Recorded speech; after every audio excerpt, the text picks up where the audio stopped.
Hello FIGGIE fiends and collectors, this is me, Daniel Lees 1000, back again with another Star Wars The Black Series figure review. Today we're going to be having a look at one of the newer figures from the most recent wave, Dagan Gera.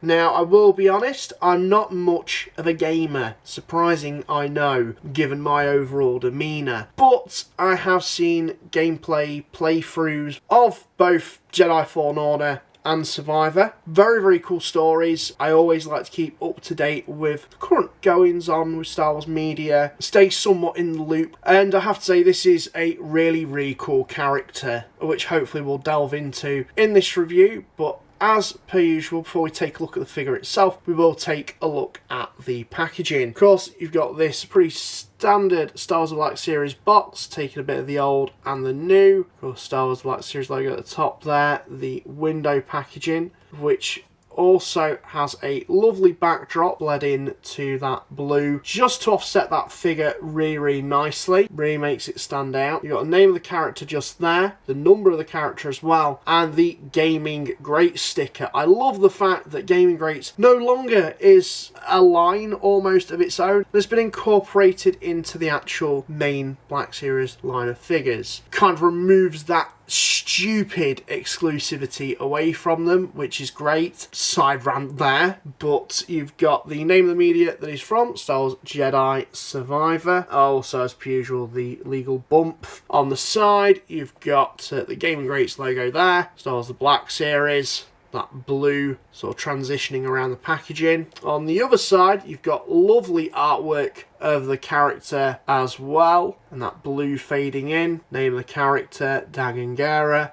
On the back, you've got that picture again, the logo of the media that it's from, Star Wars The Black Series, Dagan Gera, bit of a bio as well, in various different languages, number of the character, media as well, and a ton of legal garb, which we've all come to know and love. Same at the bottom there as well, nothing going on at the top. And that's the packaging out of the way and done with. So, now let's take a look at the figure itself.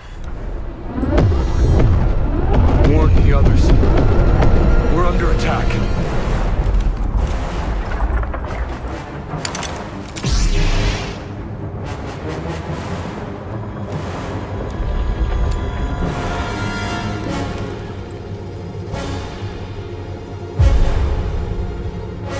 You're not here.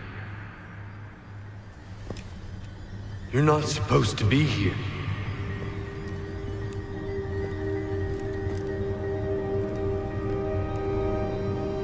Release me. Please.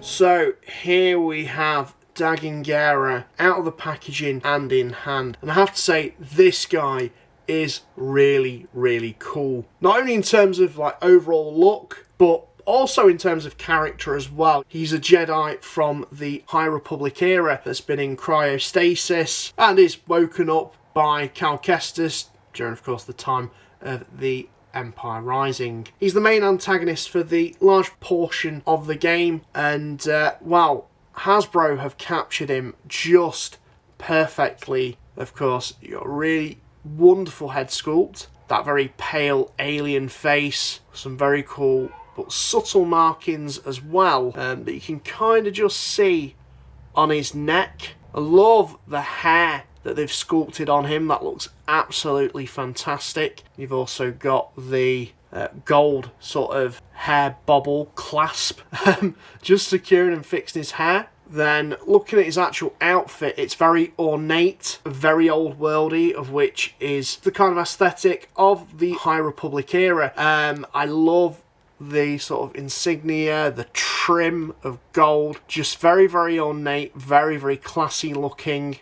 Even if you've not replayed the game but are an avid reader of the High Republic era, you'll probably want to add this to your Acolyte maybe shelf or High Republic shelf in hopes that maybe we may get some more High Republic characters. I'd certainly love that, but he wouldn't look out of place on there if you didn't really have a Jedi Survivor shelf. But with that being said, what would have made him fit in a little bit more would have been if they actually include an interchangeable arm there, because he does lose it in the game. However, if they were to do this, they'd need to include the yellow lightsaber blade as an interchangeable accessory, just because that's the colour that he has during the High Republic era, and shortly after being woken up from cryostasis, to which he then bleeds his lightsaber red or orange, depending which colour camp you fall in and perceive it to be. And to which some may argue that this figure's lightsaber blades are incorrect. Well, that's a whole other thing that I'm not going to get really into. But nonetheless, we are getting a version of him that does come with an arm. However, it is translucent. This is going to come in the form of a multi-figure pack, including him and a commando droid in that Bedlam Raiders style of colour scheme. The blue translucent arm is to represent, I believe, the fight scene, last boss battle, where he does actually kind of conjure that. But alas, this version doesn't come with it. It doesn't come with a spare arm. But it is nicely concealed with this sort of cap where the point of articulation would be, because obviously Hasbro does like to reuse the sculpts. But just looking around, you've got this plastic cape, and then of course the hood is sculpted on there. You don't really see him wear the hood, so that's completely cool with me. That's fine. Just looking at the belt, we've got some various pouches, the buckle as well. Of course, this sort of tabard thing right on the front of the crotch. It's very nice. Boots.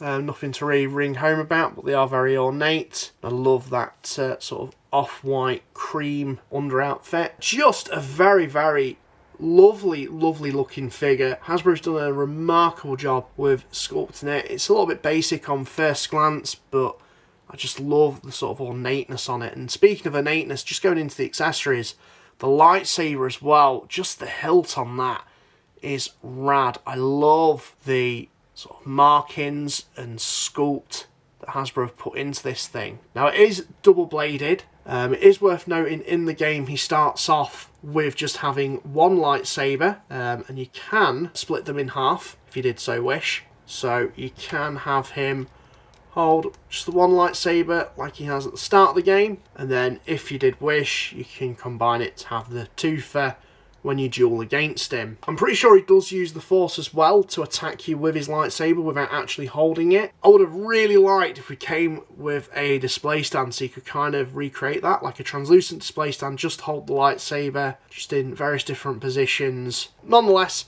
just a little extra that would have been nice, but I can kind of forgive Hasbro just because this is pretty much, as far as I'm aware, a completely new figure. So they've done a beautiful job on that. In terms of his articulation, he has a ball jointed head, ball jointed in the neck, double hinged shoulders, ball jointed elbows, ball jointed wrists, a ball jointed torso. He also has ball jointed hips, ball jointed knees, and ball jointed ankles with the rocker joints as well. So this guy has all the articulation that you could really need. Like I did say, it would have been nice if we had the extra hand rather than just the one. Would have maybe incentivized me to pick up two so that I could have both versions on two different shelves. I know, I'm a bit weird like that. But to actually just get a version of Dagan Gera is really cool. I really hope we get some more Jedi Survivor, and in particular Fallen Order characters. That'll be just so sweet. I think we are really lacking figures from that game, given how popular it is, given how liked a lot of the characters are from that media. I really hope we see some more. But Dagan Gera, really cool figure. Certainly a standout one, that's for sure. That pretty much does it for my review. What do you guys think of this guy? Have you picked him up? Are you planning on picking him up? Sound off in the comments down below. And well, this is me, Daniel East 1000, signing out, and thank you very much for watching.